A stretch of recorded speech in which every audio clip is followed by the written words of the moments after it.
Assalamualaikum warahmatullahi wabarakatuh. Halo anak soleh dan solihah di rumah, bagaimana kabarnya?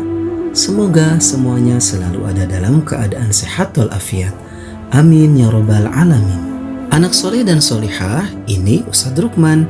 Kali ini Ustadz akan menceritakan tentang Hari Raya Idul Adha.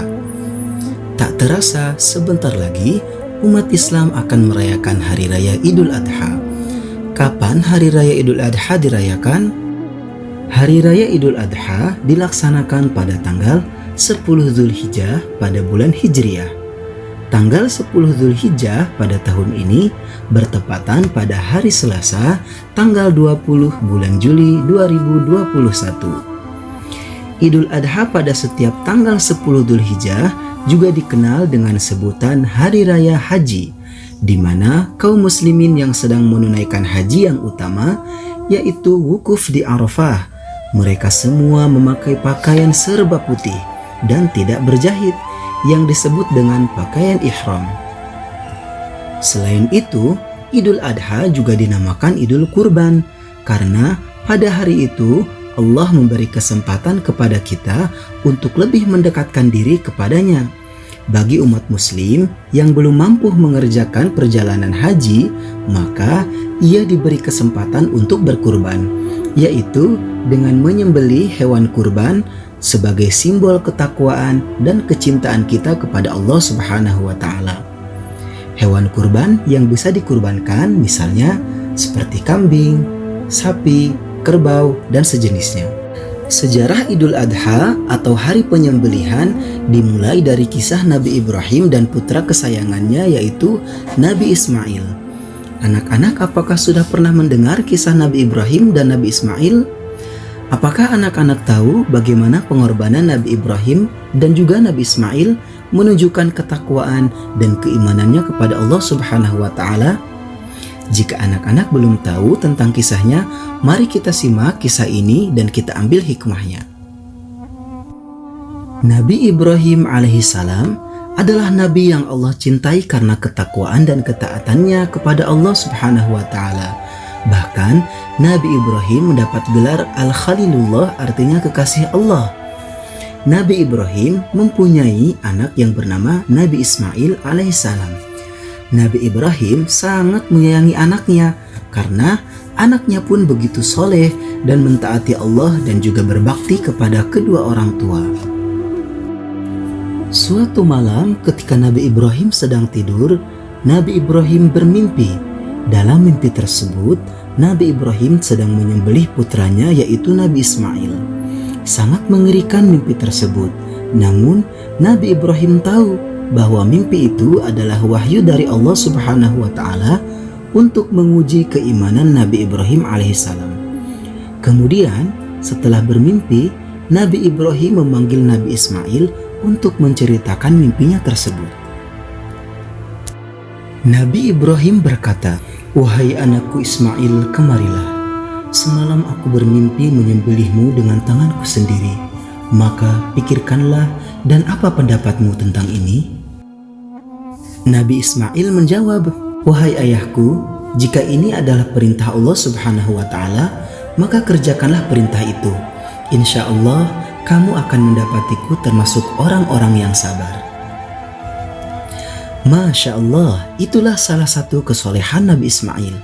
Di usia yang masih kecil, yaitu saat usia 7 tahun, ia sudah rela mengorbankan nyawanya untuk membuktikan ketakwaan kepada Allah Subhanahu wa taala dan tanda bakti kepada orang tuanya.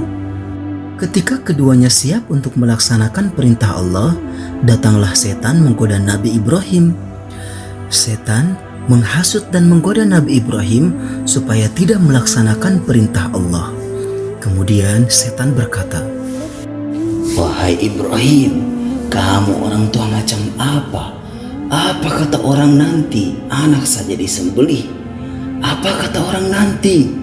Apa tidak malu? 3 sekali anak satu-satunya disembelih. Coba lihat, anaknya lincah seperti itu.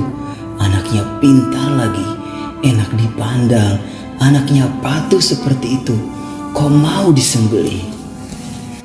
"Jangan Ibrahim, Jangan lakukan itu.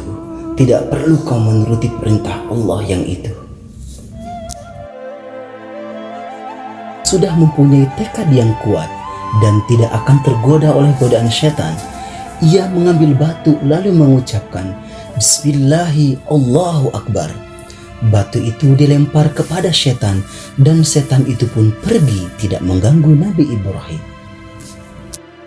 Ketika Nabi Ibrahim melemparkan batu kepada syaitan, akhirnya seluruh jamaah haji sekarang mengikuti apa yang dulu dilakukan oleh Nabi Ibrahim ini di dalam mengusir setan dengan melempar batu sambil mengatakan Bismillahi Allahu Akbar. Dan hal ini kemudian menjadi salah satu rangkaian ibadah haji, yakni melempar jumrah. Ketika mereka sudah sampai di tempat untuk menyembelih Nabi Ismail, maka mereka bersiap-siap untuk melaksanakan perintah Allah.